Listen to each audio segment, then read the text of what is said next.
Shalom Bapak Ibu yang dikasihi Tuhan. Kita akan berbagi firman kembali. Saya ajak kita membaca dari Lukas 24 ayat 13 sampai 16. Saya akan bacakan untuk kita semua.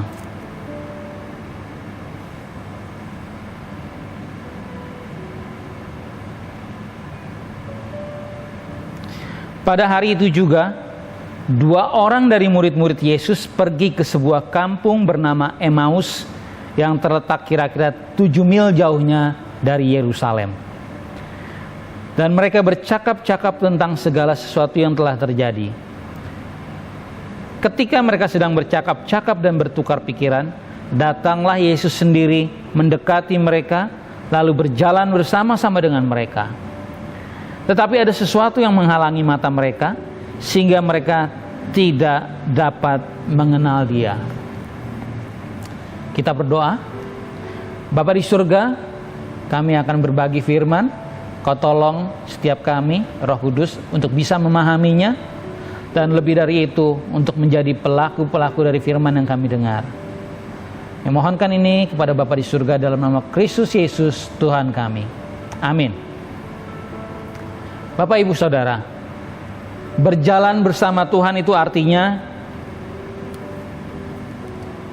kita mengikuti Tuhan, bukan sebaliknya. Tuhan yang mengikuti kita. Jadi kalau kita katakan saya mau berjalan bersama Tuhan, jangan ada dalam pikiran kita bahwa kita berjalan di depan dan Tuhan bersama dengan kita di belakang. Bukan seperti itu yang dimaksudkan. Berjalan bersama Tuhan adalah kita mengikuti Tuhan. Tuhan menuntun kita. Yang kedua, berjalan bersama Tuhan bermakna bahwa kita mengikuti jalan Tuhan. Tuhan yang memilih jalan, bukan kita yang memilih jalan kita dan Tuhan kita ajak untuk mengikuti jalan kita. Bukan Tuhan kita ajak untuk mengikuti pandangan-pandangan kita, perasaan-perasaan kita, keinginan-keinginan, harapan atau tujuan kita.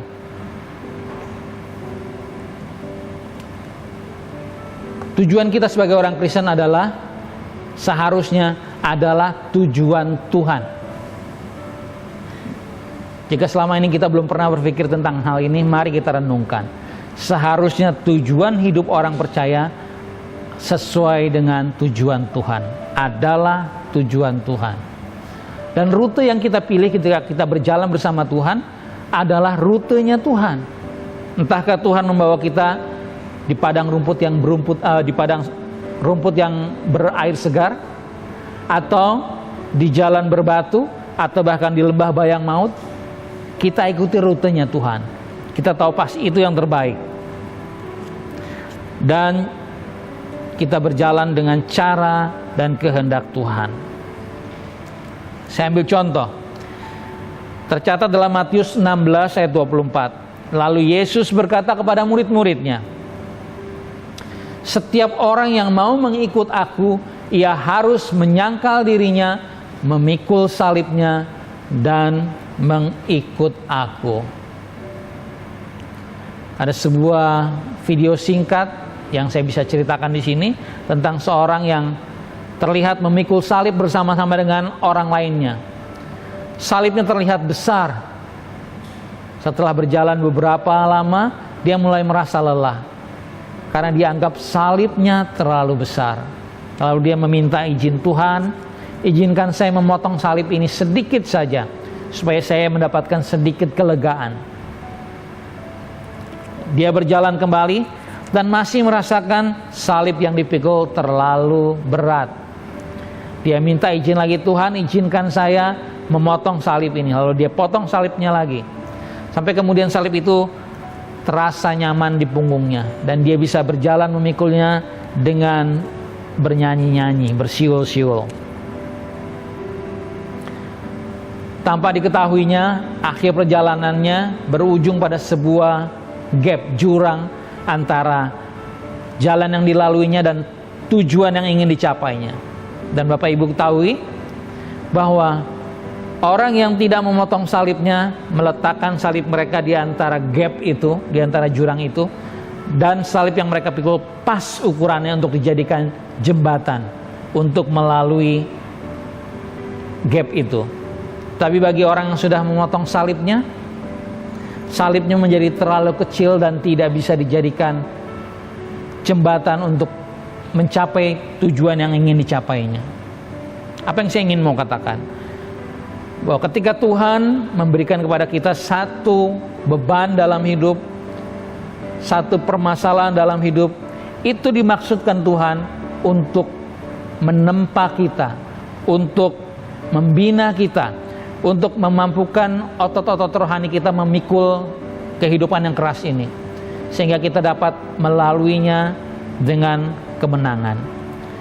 Jangan terburu-buru mengartikan sebuah permasalahan dalam hidup secara negatif, seperti yang sekarang sedang kita hadapi. Ada permasalahan dalam hidup kemanusiaan, bahkan seluruh manusia di dunia ini, virus. Kita bisa memaknainya secara positif. Apapun yang dikehendaki Tuhan terjadi dalam hidup kita pasti punya maksud dan tujuan. Kita manusia adalah makhluk terbatas yang merasa serba tahu dan serba bisa. Itu kelemahan kita. Tetapi saat berbenturan dengan fakta dan tantangan yang mengatasi kapasitas kita, kita bertekuk lutut dan tidak tahu harus melakukan apa, kecuali menyerah. Atau beberapa orang lain bahkan kemudian memilih untuk mengakhiri hidupnya.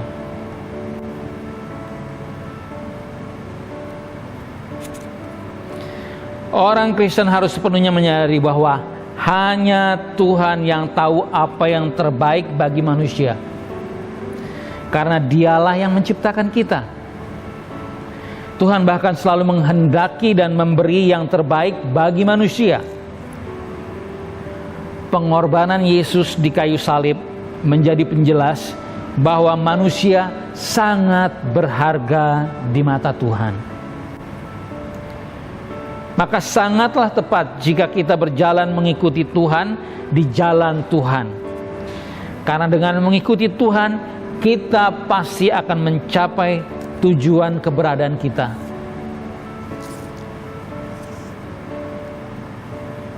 Ada sebuah pertanyaan yang harus kita jawab ketika kita menjalani hidup ini.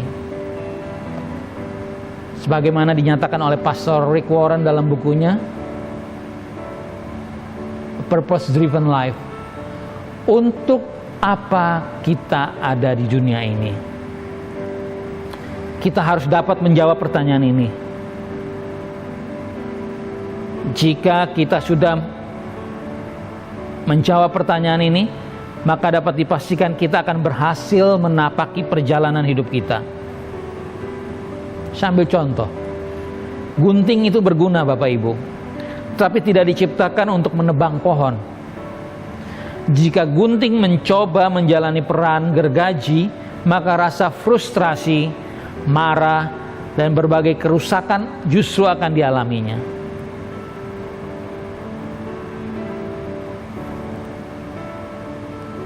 Dalam bacaan kita Lukas 24 ayat 13 sampai 16 ini dikatakan bahwa murid-murid yang berjalan ke Emmaus dari Yerusalem ditemani oleh Yesus, tetapi ada sesuatu yang menghalangi mata mereka sehingga mereka tidak dapat mengenal Dia. Untuk dapat mengenal Tuhan, ada beberapa tips yang dapat menolong kita untuk bisa berjalan bersama Tuhan di jalan Tuhan. Yang pertama,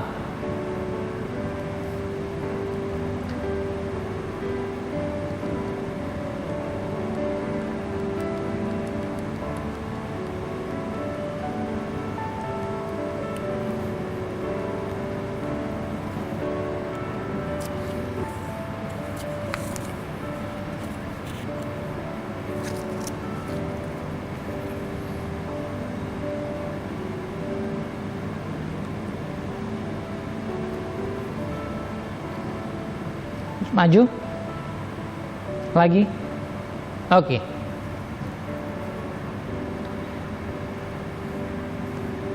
Jangan jauhkan diri dari saudara seiman. 2 atau 3 orang berkumpul dalam namaku, kata Tuhan Yesus, artinya membicarakan Injil, maka aku hadir di tengah mereka. Seperti 2 orang yang berjalan ke Emmaus, mereka mempercakapkan apa yang terjadi belakangan ini, yaitu tentang Kristus Yesus. Akan sangat baik jika kita orang Kristen tidak menanggung beban hidup sendiri. Sharingkan pergumulan yang ada dengan tujuan menemukan maksud Tuhan di dalamnya. Maka Tuhan akan hadir memberikan pencerahan atau solusi bagi kita. Jadi jika Bapak Ibu sedang menghadapi masalah, jangan hadapi sendiri. Cari orang yang tepat, yaitu sesama orang beriman. Lalu percakapkan apa maksud Tuhan di balik apa yang sedang mereka hadapi atau apa yang sedang kita hadapi. Maka Tuhan berkenan untuk hadir dan memberikan solusi.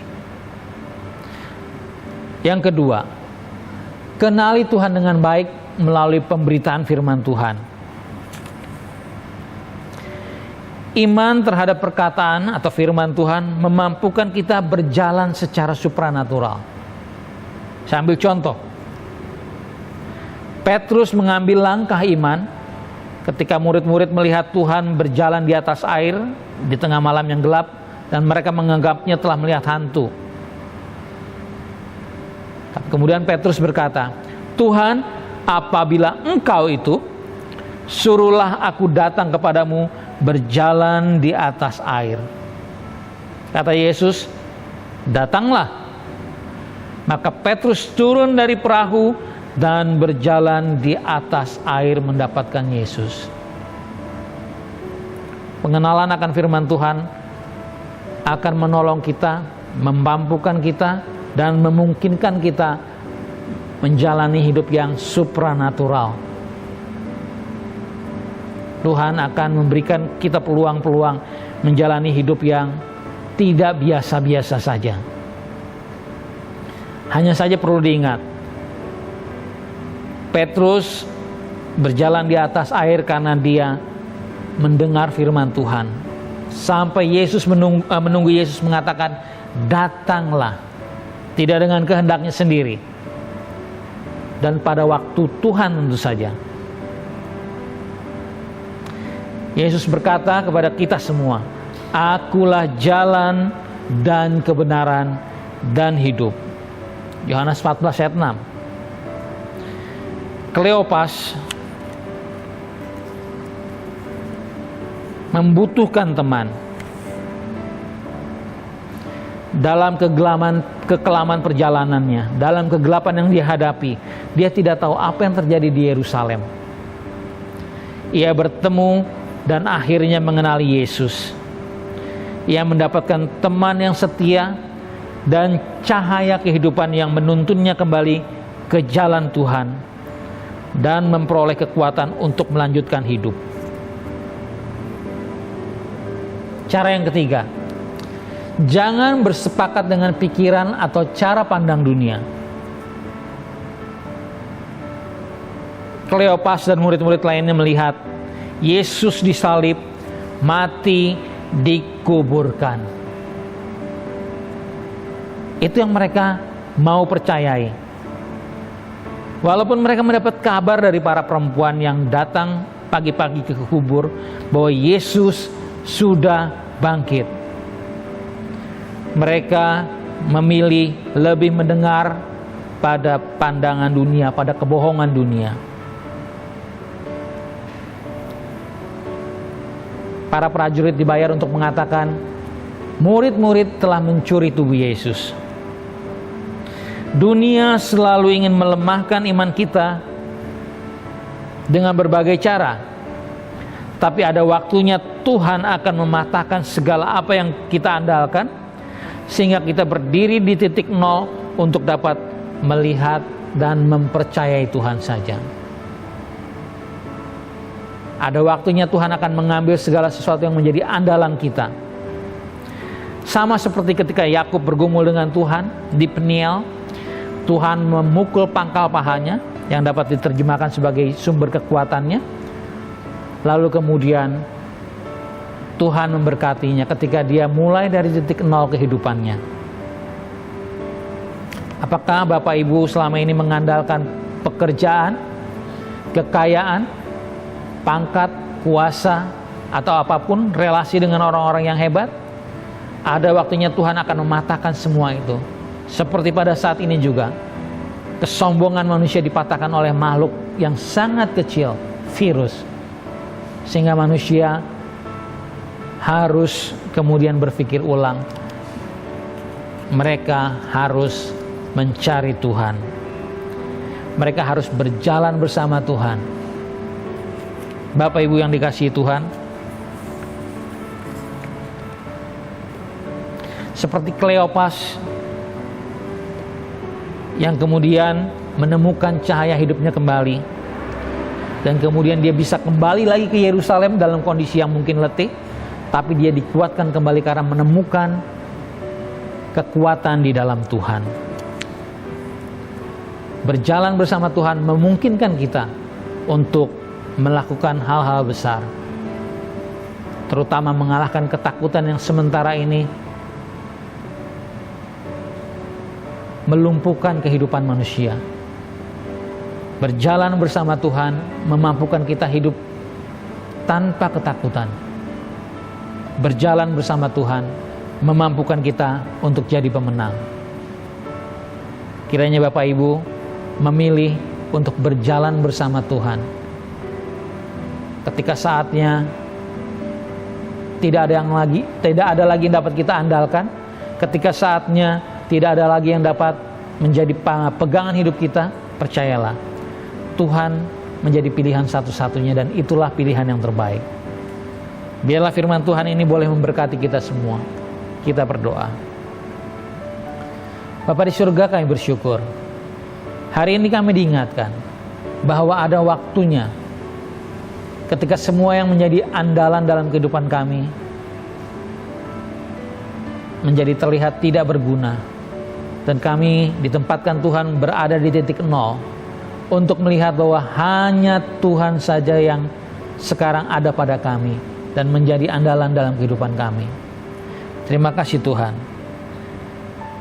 Untuk apapun yang Tuhan kehendaki terjadi dalam kehidupan kami, kami berdoa memberkati keluarga-keluarga, secara khusus jemaat Gereja Salmasi Pegangsaan. Biarlah mereka dapat menjalani kehidupan ini bersama dengan Tuhan, berjalan bersama dengan Tuhan yang akan memberikan mereka kekuatan untuk melewati masa-masa yang sulit ini. Diberkati firman-Mu, diberkati setiap kami yang mendengar. Dalam nama Kristus Yesus Tuhan Juru Selamat kami mohonkan ini kepada Bapa di surga. Haleluya. Amin.